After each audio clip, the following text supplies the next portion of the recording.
जब तक देवी स्वरूप नहीं बनोगे, देवता स्वरूप नहीं बनोगे, तब तक भक्ति जागृत नहीं हो सकती। इसीलिए सत्य का साथ अभ्यास कराया जा रहा है, आयोजन का समय दिया जाता है और लोग आयोजन के इसी माध्यम से लूटमार करते हैं, हरि परमात्मा के नाम को बदनाम करते हैं। तो भैया बदनाम करोगे तो तुम बचोगे तो हो नहीं। और ये कोठी बंगले महल दुमेले बेटा बेटी नाती पोते एक भी साथ देगा नहीं, जिसके लिए हम पाप कर रहे हैं। मोह सबसे बड़ी फांसी का फंदा है। मोह के कारण ही लोभ पैदा होता है, लोभ का बाप वो पाप का बाप लोभ होता है। इसी में फंसे हुए हैं। तो भैया देखो सीधी सी बात है, दुनिया के वेद पुराण शास्त्र धर्म ग्रंथ सभी बोलते हैं कि जस करनी तस। भाई देखो जैसा करेंगे वैसा भोगना पड़ेगा। मिस्टर राजकुमार त्रिवेदी एडवोकेट खड़े हैं पंडाल में। हमने आपसे ही पूछा था कि पंडित जी बताओ 84 लाख योनियां होती हैं, तो इन्होंने कहा होती है। और हमारे द्वारा हर जगह कहा जाता है क्या कि कर्म करने को दुनिया स्वतंत्र है, भोगने के लिए परतंत्र है। आज मौका है, वक्त है, समय है। घर परिवार में रहते हुए, खेतीबाड़ी नौकरी व्यापार करते हुए सत्य की कमाई कर लो। कैसे? बैठ जा पड़े कैसे? जरा एक एक शब्द मन लगा के सुनना। वेदों शास्त्रों पुराणों की इतिहास की कहानी है। आप लोगों ने सुना होगा, हमें भी स्मरण हो गया। ये भक्ति से संबंधित पूरा मसाला है। शंकर जी पार्वती से शादी करके और ले जाते हैं। जैसे अपन स्थान पर पहुंचे, शंकर जी समाधि में चले गए। ये शिव पुराण की कथा थी। जब समाधि में चले गए तो लेख में तो 97,000 वर्षों का नाम आता है। शंकर जी 97,000 वर्षों तक समाधि में रहे। अब बताओ पार्वती का क्या हुआ होगा? 97 वर्षों के बाद, इसका मतलब है पार्वती भी समाधि में चली गई होगी। 97,000 वर्षों के बाद लेख की बात है, हमारा कोई शब्द नहीं इसमें। समाधि टूटी शंकर जी की, तो पार्वती जी ने कहा नाथ एक बात बताएं, कितनी लंबी समाधि में आप चले जाते हैं, कौन है? तो शंकर जी ने कहा जिनकी मैं समाधि में जाता हूं वो हरि परमात्मा है। न जिनका आदि है न जिनका अंत है, न जन्मते हैं न मरते हैं, हमेशा कायम दायम रहते हैं। ब्रह्मांड के कुल मालिक हैं, पूरे ब्रह्मांड की रचना की है। शंकर ब्रह्मा विष्णु राम श्री कृष्ण देवी दुर्गा सभी को बनाया भक्ति के द्वारा। अच्छा, तो पार्वती जी ने इच्छा जाहिर की कि नाथ मैं भी हरि की कथा सुनना चाहती हूँ। तो शंकर जी बड़े प्रसन्न हुए कि मेरे आराध्य परमात्मा की तुम कथा सुनना चाहते हो, तो मेरा हृदय गदगद हो गया। मुझे आनंद हो रहा है, बिल्कुल सुनाऊंगा, लेकिन शर्त एक है, क्या ऊकड़ा देना पड़ेगा। कि ठीक है। शंकर जी ने शिव पुराण की कथा का मामला है। शंकर जी ने चारों दिशा में देखा, 12 कोस तक। क्यों? जो शिव पुराण में आया है वो ये है, हरि परमात्मा की सत्य अमर कथा हर किसी को सुनाई नहीं जा सकती। इस शिव पुराण को पढ़ के देख लेना। तो 12 कोस तक शंकर जी ने देखा, कोई नहीं है। तब पार्वती से कहा सुनो। फिर शंकर जी समाधि में चले गए। अब कथा शुरू हो गई। शंकर जी के शरीर का नाम शंकर जी है, समाधि में चले गए। अब भक्ति हरि परमात्मा खुद शरीर से बोलना शुरू कर दिए। सुनती रही पार्वती जी, सुनती रही। अब होता ही है उन्हें नींद आ गई। 12 कोस तक देखा, शंकर जी को दिखाई नहीं दिया, कुछ नहीं। एक वृक्ष पर तोती का घोंसला था, उसमें एक अंडा रखा हुआ था। कथा का प्रभाव हुआ, अंडा फूटा और उसमें से बच्चा निकला। अब पार्वती सो रही, बच्चा हुकरा दे रहा है। प्रभाव देखिए सत्यमर कथा का। हरि परमात्मा की सत्यमर कथा में रुपया पैसा वस्तु पदार्थ सोना चांदी कोठी बंगला जमीन जायदाद हीरा मोती जवाहरात कुछ भी नहीं लिया जाता है। इन किसी की जरूरत नहीं होती है। अगर दान ही देना है, महादान देना है, तो अपनी आत्मा को समर्पण कर दो, इससे बड़ा कोई दान हो ही नहीं। अब क्या होता है,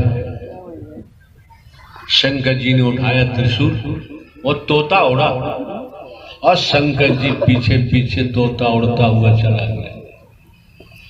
चला गया।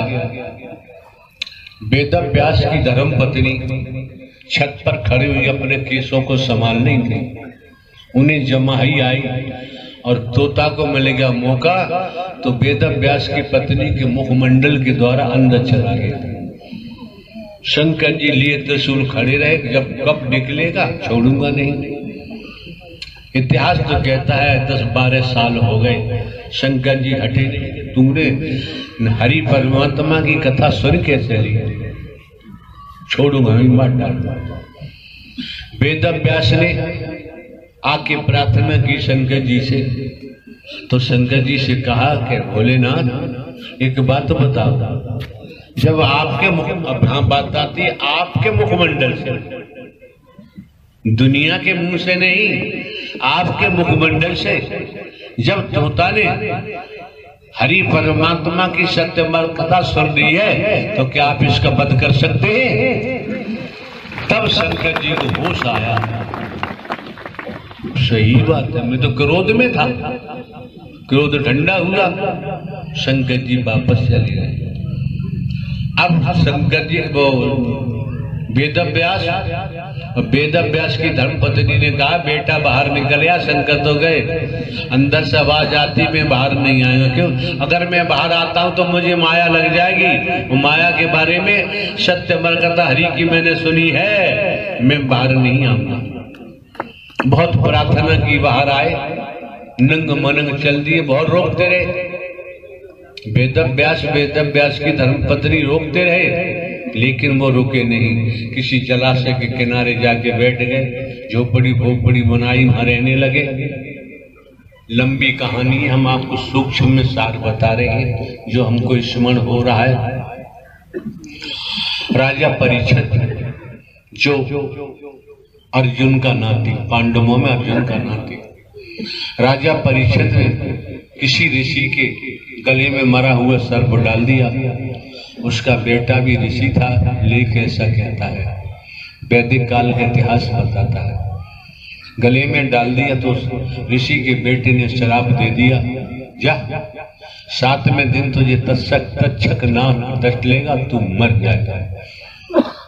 ये जानकारी ऋषि को हुई जिनके गले में सर्प डाला। उन्होंने कहा ठीक नहीं किया, लेकिन जानकारी दे दो राजा, बचाव कर सकता है, कुछ कर देगा। राजा परीक्षित को जानकारी दी गई कि 7वें दिन तुम्हें तक्षक नाग आएगा, डस लेगा। राजा की रानी ने, राजा ने बहुत प्रबंध किए, लेकिन परीक्षित ने कहा कौन है? तो संत सुखदेव के पास पहुंचे, जो तोता के नाम सुखदेव नाम रखा गया। वहां पहुंचे, चरणों में गिर गए। राजा परीक्षित ने कहा कि प्रभु मैं आपसे अपनी उम्र आयु मांगने नहीं आया हूं, मुझसे बचा लो ये मांगने नहीं आया। प्रभु मैं चाहता हूं, पूरे जीवन में मैंने सत्य की कमाई नहीं की, 7 दिन है मेरे पास, 7 दिन में मैं सत्य की कमाई करना चाहता हूं। परीक्षित, वो राजा परीक्षित संत सुखदेव को समर्पण हुए, और सुखदेव ने हरि कथा सुनाई, 7 दिन सेवा कर्म किया। जो जीवन भर में सत्य की कमाई न कर पाए, 7 दिन में कर ली, और 7वें दिन तक्षक नाग आया और डस लिया। राजा परीक्षित की मृत्यु हो जाती है। तो बाबूजी, शरीरों की मौत तो कट सत्य है, जन्म मिला है तो मृत्यु होगी। किसी बिल्डिंग का निर्माण हुआ है समय पर और ये ध्वस्त भी होगी, लेकिन बड़ी तकलीफ होती है। ये बताने वाले बताते हैं, कोई किसी के बारे में नहीं बता सकता। जानते हैं, इन्हें भनक लगती है तो बता देते हैं। यहाँ आकर आदमी झूठ बोलता है और हमको भी धोखा देता है जम जम के। इंसानियत मानवता के नाथ हम खामोश रह जाते हैं, लेकिन किया हुआ कर्म पीछा छोड़ेगा नहीं, भुगतना तो पड़ेगा। भोग के बिना बच नहीं सकते। आप ये भी समझ सकते हैं, दुनियावी कैलेंडर के मुताबिक 20 वर्ष लगभग जमाने में कोई बता दे हमने कहीं से रुपया पैसा वस्तु पदार्थ सोना चांदी कोठी बंगला जमीन जायदाद हीरा मोती जवाहरात कुछ लिया हो। इतने पर हमने किसी प्रकार का कोई ढोंग पाखंड आडंबर तो किया नहीं है। उसके बावजूद भी यहाँ आने वालों की आंखें न खोले तो कोई नहीं, कुछ नहीं कर सकता। फिर वही है, जस करनी तस भर। हम मौके बार बार नहीं मिलते हैं, समय बार बार प्राप्त नहीं होता है। कोई बेटा बेटी अपने माता पिता के नाम को बेचेंगे, बदनाम करेंगे, शायद हम समझते हैं माता पिता बर्दाश्त नहीं कर सकते।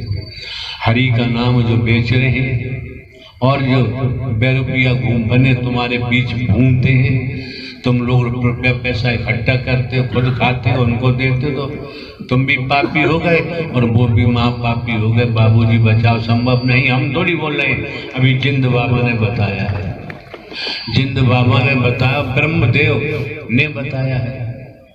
हम जानते, हम कहेंगे 20 साल से कोई नहीं माना न सुना तो हमें नहीं मनमाना, हमें मनमाने की जरूरत नहीं है।